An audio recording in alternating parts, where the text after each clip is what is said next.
Rank వచ్చి ఉంటుంది, ఇన్ని మార్కులు వచ్చి ఉంటాయి. రాసిన వాళ్ళందరి మెరిట్ లిస్ట్ మీరు డిస్ప్లే చేయకుండా సెలెక్టెడ్ గా కొంతమందిని మాత్రమే సెలెక్ట్ చేసి వాళ్ళకి ఎందుకు మెసేజెస్ పంపించారు? వాళ్ళకి మాత్రమే మెసేజ్లు ఎందుకు వెళ్ళినాయి? మిగిలిన వాళ్ళు సెలెక్ట్ అయ్యారా అవ్వలేదా? ఎందుకు బయటికి రాలేదు? ఎందుకు ఒకటో ర్యాంక్ వచ్చిన వ్యక్తికి ఉద్యోగం ఎందుకు రాలేదు? మొదటి ర్యాంక్ ఉద్యోగం ఎందుకు రాలేదు?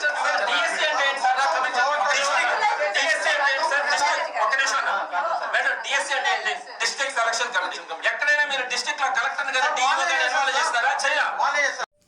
ఆంధ్రప్రదేశ్లో చాలామందికి తెలియదు కానీ పెద్ద రచ్చ అయితే జరుగుతుంది.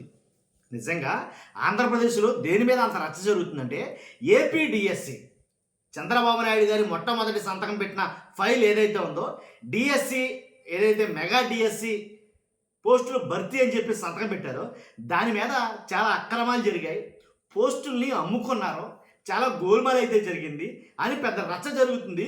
ఆ రచ్చ విషయంలో ఈరోజు కనుక నిజంగా ఆ వైఎస్ఆర్సీపీ నేతలు మ్యాక్సిమం కెలికేశారని చెప్పాలి. ఒక మాటలో కొంచెం రూడ్గా మాట్లాడాలంటే ఏపీ డిఎస్సి వ్యవహారంపై మంగళగిరిలోని ఏదైతే విద్యాభవన్ ఉందో ఆ విద్యాభవన్లో వైఎస్ఆర్సీపీ నేతలు తమ నిరసనను తెలియజేశారు. నిరసనతో పాటు చాలా వ్యాలిడ్ పాయింట్లు అడిగారండి, అది నాకు నచ్చింది.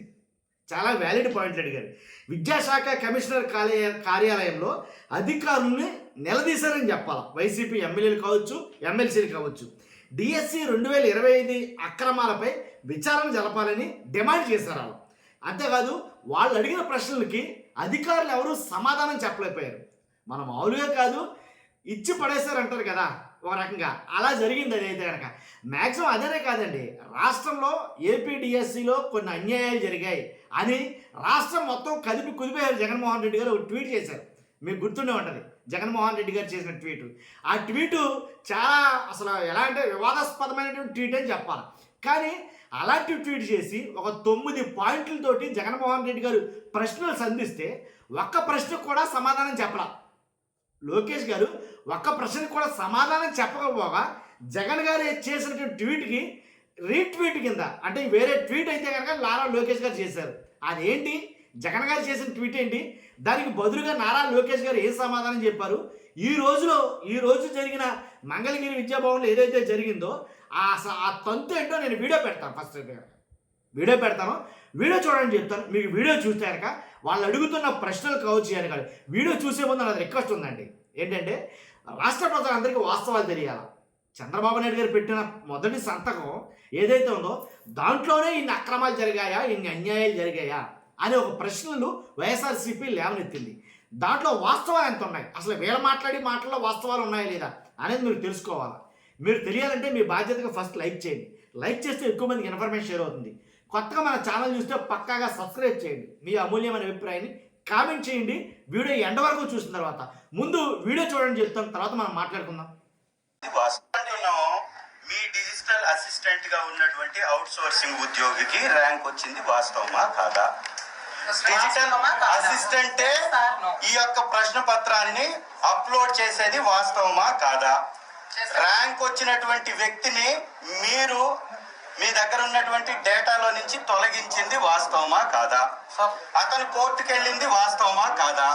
కోర్టు మిమ్మల్ని చివాట్లు పెట్టింది, వాస్తవమా కాదా?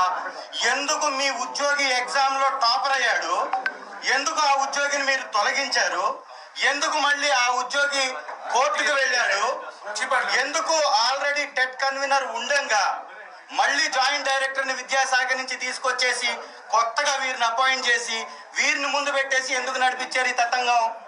ఇదంతా ఒక డార్క్ సీక్రెట్ ఆపరేషన్ జరిగిందనే అనుమానాలు ఈ ఎగ్జామ్ రాసినటువంటి వాళ్ళలో ఉన్నాయి. అన్నిటికంటే ఇంపార్టెంట్ గా రాసిన ప్రతి నిరుద్యోగికి ఒక ర్యాంక్ వచ్చి ఉంటుంది, ఇన్ని మార్కులు వచ్చి ఉంటాయి.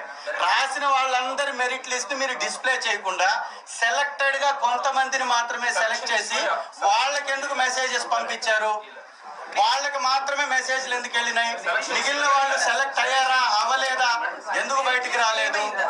ఎందుకు ఒకటో ర్యాంక్ వచ్చిన వ్యక్తికి ఉద్యోగం ఎందుకు రాలేదు? మొదటి ర్యాంక్ ఉద్యోగం ఎందుకు రాలేదు?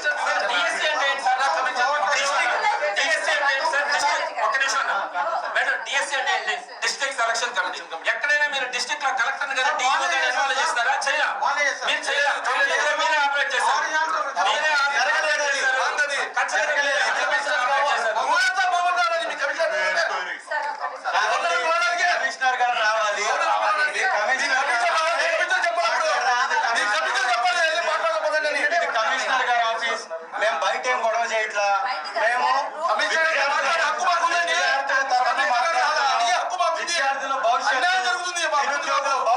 గురించి మాట్లాడుతున్నాం. జరిగినటువంటి తప్పిదాన్ని సరి చేయకపోగా, ఎంక్వైరీ చేయకపోగా మీరు మళ్ళీ మాపై దాడి చేసే విధంగా మీరు ప్రెస్ ని అడ్రస్ చేస్తూ రాంగ్ ఇన్ఫర్మేషన్ ప్రెస్ కి పాస్ చేయడం ఎంతవరకు ధర్మం? ఇది డిస్ట్రిక్ట్ సెలక్షన్ కమిటీ చేయాల్సినటువంటి పనిని మీరు పైన కూర్చొని ఇక్కడి నుంచి ఉద్యోగాలు ఇచ్చుకుంటారు.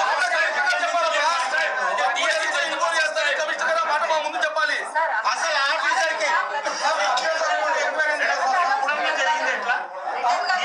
అసలు ప్రపంచ చరిత్రలో ఉద్యోగికి ర్యాంక్ రావడం, ఉద్యోగికి ర్యాంక్ రావడం, ఏ ఉద్యోగి అయితే ప్రశ్నపత్రం తయారు చేస్తాడో, ఏ ఉద్యోగి అయితే ప్రశ్నపత్రం అప్లోడ్ చేస్తాడో అతను మాత్రమే ఇవాళ ర్యాంక్ ఇంత లోపభూయిష్టంగా ఎలా నడిపిస్తారు?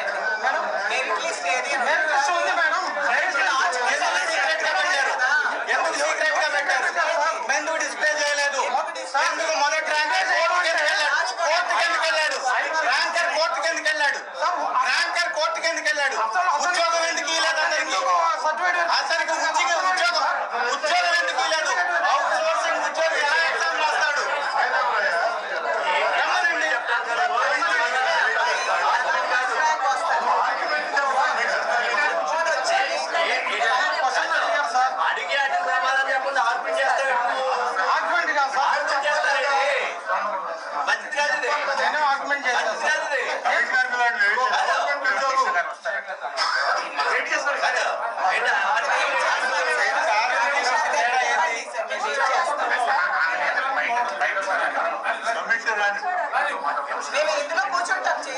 కాదు సార్, మీరు ఇప్పుడు కన్వీనర్ కదా, మీరే కదా కన్వీనర్.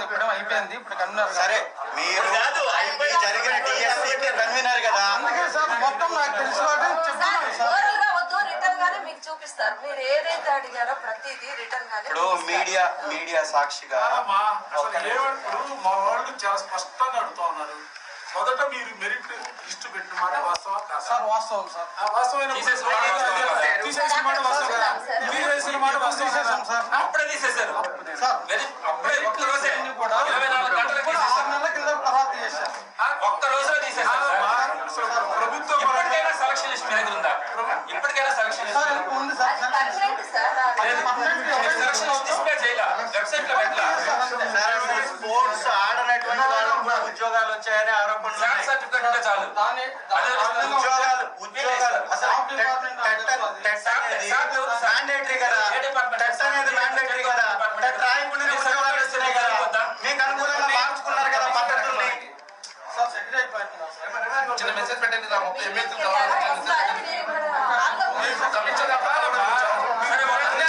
మాట్లాడారు. 15 లక్షలకు ఒక వాయిస్ తింటాం సార్. దాని మీద ఎంక్వైరీ ఏమైనా ఇస్తారా? 15 లక్షలు డిమాండ్ చేస్తున్నట్టుగా వచ్చిన వాళ్ళందరం కూడా ఎమ్మెల్సీలు, ఎమ్మెల్యేలు, ఎంపీగా వచ్చారు. కాదు మా ఉద్దేశంలో మేము వచ్చి మేము ఇష్యూ ఏదో మా సొంత ఇష్యూ కాదు, లేదా మా పార్టీ ఇష్యూ కాదు. ఈ రాష్ట్రంలో ఉన్నటువంటి లక్షలాది మంది నిరుద్యోగులకు సంబంధించినటువంటి అంశం. ఈ అంశం పైన గత 15-20 రోజుల నుంచి ఉడికిపోతూ ఉన్నారు. ఎవడకాడు పేదవాడు చదువుకొని కష్టపడి ఎగ్జామ్ రాసినటువంటి ప్రతి ఒక్కడు కూడా ఆలోచనలో పడ్డారు.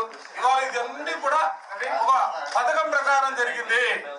జరిగిన ఈ సెలక్షన్ ఓట్లో పెట్టిన తీయడం అనే చరిత్ర ఎప్పుడు చూసాం? మెరిట్ లిస్ట్ పెట్టిన తర్వాత తీయడం అనేది ఎప్పుడు చూసాం? డిస్ట్రిక్ట్ అడ్మినిస్ట్రేషన్ ఇన్వాల్వ్మెంట్ ఒక్కటి చెప్పండి సార్. డిస్ట్రిక్ట్ అడ్మినిస్ట్రేషన్ ఇన్వాల్వ్మెంట్ ఫలానాది వాళ్ళ స్కూల్ దారి చూపించడం తప్ప వేరేది మీరు ఏదన్నా డిస్ట్రిక్ట్ సెలక్షన్ కమిటీ ప్రకారం డిస్ట్రిక్ట్ మీరు అప్పగించిన పని ఏదో డిఓ కలెక్టర్ ఒకటి చెప్పండి సార్. వాళ్ళు చేసిన పని ఏంటి? చూసారుగా ఎలా అడుగుతున్నారు? ఆయన అడుగుతున్నాడు దాంట్లో డిఎస్సి అంటే ఏంటో తెలుసా మీకు? DSC district selection committee. District selection కమిటీలో ఎవరెవరు ఉంటారో తెలుసా అసలు మీకు? కాబట్టి ఉండాల్సిన వాళ్ళు ఉన్నారా? కలెక్టర్ ఉన్నారా? డిఈఓ ఉన్నారా? అసలు వీళ్ళంతా ఉన్నారా? డిస్ట్రిక్ట్ సెలక్షన్ కమిటీలో ఉండాల్సిన వాళ్ళు ఉన్నారా? మరి వాళ్ళు లేకుండా ఎందుకు జరిగింది పంచాయతీ అని చాలా దారుణమైన ప్రశ్నలు సంధిస్తారు. ఒక్కసారి జగన్ గారు చేసిన ట్వీటు రాష్ట్రంలో సంచలనం రేకెత్తించింది. ఆ ట్వీట్ అంటే ఒక్కసారి చదువుతాను చూడండి. నారా చంద్రబాబు నాయుడు గారు, మీరు నిర్వహించింది మెగా డిఎస్సీనా లేక ఉద్యోగార్థులను మోసం చేసిన దగా డిఎస్సీనా? పారదర్శకత ఎక్కడ ఉంది? ఫస్ట్ పాయింట్, పేపర్లో leak, data delete, merit list మాయం. దీనిపై మీ సమాధానం ఏంటి? చాలా క్లియర్గా అడుగుతున్నాడు ఆయన. Paper leak, data delete, merit list మాయం. దీనిపై మీ సమాధానం ఏంటి? రెండో ప్రశ్న, మా హయాంలో ఇచ్చిన డిఎస్సిని రద్దు చేసి ఉద్దేశపూర్వకంగా ఆలస్యం చేసి కొత్తగా మళ్ళీ నోటిఫికేషన్ ఇచ్చి దాన్ని పబ్లిసిటీకి వాడుకుని తీరా పరీక్షలో మీరు చేసిన నిర్వాహకాలు స్కామ్లతో ఉద్యోగార్థులకు ద్రోహం చేయలేదా? రెండో ప్రశ్నది. మూడో ప్రశ్న చూద్దాం. మీ సుపుత్రుడి శాఖలో లీకులతో సాగిన డార్క్ ఆపరేషన్ను ఎందుకు దాచిపెడుతున్నారు? మూడోది. నాలుగోది, పరీక్ష నిర్వహణలో చురుగ్గా పాల్గొన్న ఎస్సీఈఆర్టీ అవుట్ సోర్సింగ్ ఉద్యోగికి మొదటి ర్యాంకు ఎలా వచ్చింది? ఇది $1 మిలియన్ వచ్చినది.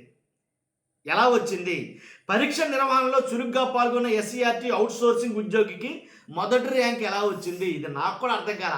ఒక బీఈడి చదివిన ఒక స్టూడెంట్గా నాకు కూడా అర్థం కాలేదు అసలు దాంట్లో ఆ అబ్బాయికి ఎలా మెరిట్ వచ్చింది అనేది. ఐదో ప్రశ్న, ఆ తర్వాత ఆ వివరాలను డేటాబేస్ నుంచి ఎందుకు డిలీట్ చేశారు? ఇది స్ట్రాంగ్. మెరిట్ లిస్టులను ఎందుకు దాచారు?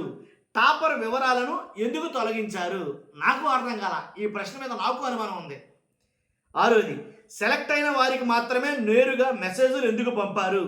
కలెక్టర్ కార్యాలయాల్లో ఎంపికైన వారి జాబితాలు ఎందుకు పెట్టలేదు? అడుగుతున్న ప్రశ్నలన్నీ కూడా చాలా వ్యాలిడ్ క్వశ్చన్స్ అండి, దాంట్లో ఎలాంటి డౌట్ లేదు. ఏడవది, 15 లక్షలకు స్పోర్ట్స్ కోటా పోస్టులు బేరసారాల మీ పార్టీకి చెందిన నాయకుడే ఈ డీల్స్ కుదిర్చిన మాట వాస్తవం కాదా? అర్థమైందండి. ఎప్పుడూ క్రీడా మైదానంలో అడుగు పెట్టిన వాళ్ళకి కూడా ఫేక్ సర్టిఫికెట్ ఇచ్చిన మాట వాస్తవం కదా? ఇంటికి పిలిచి డీల్స్ చేస్తారా? ఏం మాట్లాడండి ఇవి? రిక్రూట్మెంటా లేక వేలం పాట? ప్రతిభ ఉన్న ఉద్యోగార్థుల మాట ఏమిటి? ఎనిమిదోది, టెట్ కన్వీనర్గా ఉన్న అధికారే డిఎస్సి పరీక్షకు కన్వీనర్ అయినప్పటికీ ఉన్న పలంగా టెట్ కన్వీనర్ను తొలగించి విద్యాశాఖలోని జాయింట్ డైరెక్టర్ను డిఎస్సి కన్వీనర్గా ఎందుకు పెట్టారు? దీని వెనక మతలబు ఏంటి? తొమ్మిదో ప్రశ్న, mega DSC, mega leak, mega అవినీతి దీనికి బాధ్యత వహిస్తూ లోకేష్ను పదవి నుంచి తప్పించి వెంటనే సిబిఐ దర్యాప్తును కోరండి. ప్రతిభ చూపిన అభ్యర్థులకు న్యాయం చేయండి. మీలో ఏమాత్రం చిత్తశుద్ధి ఉన్నా జగన్ గారు సంధించిన 9 ప్రశ్నలు నిజంగా 9 ప్రశ్నలు చాలా వ్యాలిడ్ పాయింట్స్ అంటాను నేను. ఇలాగా మనల్ని ఎవరైనా ప్రశ్నిస్తే మనం చేయాల్సింది ఏం చేయాలి? అప్పుడు ఈ 9 ప్రశ్నలకి క్వశ్చన్ టు ఆన్సర్ ఇలా సమాధానాలు ఇవ్వాలి. మన దగ్గర సమాధానం ఉంటే, లేకపోతే సైలెంట్ అయిపోవాలి. లేదు సమాధానాలు ఇవ్వకపోతే కనుక దానికి ఏదో చేయాలి. ఇక్కడ నారా లోకేష్ గారు జగన్ గారు అడిగిన దానికి ఒక ట్వీట్ అయితే చేశారు. సమాధానం అనుకుంటారు, ఏమనుకుంటారో మీ ఇష్టం. అది మీ బాధ, మీ ఆక్రోషం నేను అర్థం చేసుకోగలను. నారా లోకేష్ గారు చెప్తున్నమాట జగన్ గారిని ఉద్దేశించి, మీ బాధ, మీ ఆక్రోషం నేను అర్థం చేసుకోగలను. వైఎస్ జగన్ గారు మీ 5 ఏళ్ల పాలనలో ఒక్క టీచర్ పోస్టు భర్తీ చేయలేదు, జాబ్ క్యాలెండర్ ఊసేలేదు. మేము 16,000 టీచర్ పోస్టులు భర్తీ చేశాం, 10,000 పోస్టులతో జాబ్ క్యాలెండర్ ఇచ్చాం. త్వరలోనే మరో డిఎస్సి కూడా ఇవ్వబోతున్నాం. మరింత బిగ్గరగా ఏడవడానికి సిద్ధంగా ఉండండి జగన్ గారు. మీరు 10th పేపర్లు ఎత్తుకెళ్ళిన దొంగ అని అందరూ అలాగే ఉంటారనుకోవడం చాలా పెద్ద నేరం. అత్యంత పారదర్శకంగా నిర్వహించిన మెగా డిఎస్సిలో నిద్రాహారాలు మాని చదివి ప్రతిభతో ఉద్యోగాలు సాధించిన 16,000 మందిని మీరు అవమానిస్తున్నారు. మెగా డిఎస్సిలో ఎంపికైన టీచర్లు అందరికీ జగన్ గారు లెంపలు వేసుకుని క్షమాపణలు చెప్పాలి. మెగా డిఎస్సి ఆపాలని 200 కేసులు గూగుల్ టీసీఎస్ రాకుండా కోర్టులో కేసులు వేయించారు. గూగుల్ టీఎస్సీ గురించి ఎందుకంటే రాష్ట్రానికి పెట్టుబడులు రాకుండా, యువతకు ఉద్యోగాలు రాకుండా వారి భవిష్యత్తు నాశనం చేయాలని చూస్తున్న జగన్ గారు మిమ్మల్ని రాష్ట్ర ప్రజలు ఎన్నటికీ క్షమించరు. నేను ఆయన అడిగిన ప్రశ్నలకి సమాధానాలు దీంట్లో ఒకటి కూడా లేదు. ఎందుకంటే మీరు ఉద్యోగాలు అమ్ముకున్నారు స్పోర్ట్స్ కోటాలో అని అడుగుతున్నారు. లేదు, అలాంటి జరగలేదు. జరిగితే కనుక ఇది. తర్వాత మీరు ఏవైతే కొన్ని ప్రశ్నలు అడిగారో, అసలు డిఎస్సిలో ఎవరైతే అభ్యర్థి ఉన్నాడో ఆయన కోర్టుకు ఎందుకు వెళ్ళాడు? ఎవరైతే మెరిట్ లిస్టులో వచ్చిన అబ్బాయి, తర్వాత అతనే పేపర్ ఇలాగా చాలా అంటే 100 ప్రశ్నలు అయితే ఉన్నాయి. వాటన్నిటికీ సమాధానాలు అయితే లేవు. ఎందుకని కిక్కులు మనకుండా సైలెంట్గా ఉన్నారు? వైసీపీలో అడుగుతున్నమాట. చంద్రబాబు నాయుడు గారిని కావచ్చు, పవన్ కళ్యాణ్ గారిని కావచ్చు, లోకేష్ గారిని కావచ్చు. అందుగురించే ఏమాత్రం చిత్తశుద్ధి ఉన్నా నారా లోకేష్ గారు ఏంటి రాజీనామా చేయాలన్నట్టుగా మాట్లాడారు ఆయన, శాఖ నుంచి తప్పుకోవాలన్నట్టుగా. కాబట్టి చూస్తున్నా మీరు అందరూ మీరేమనుకుంటున్నారు? మీకున్న అభ్యంతరం ఏమిటి కనుక ఖచ్చితంగా కామెంట్ రూపంలో తెలియజేయండి మీ అభిప్రాయం ఏంటో.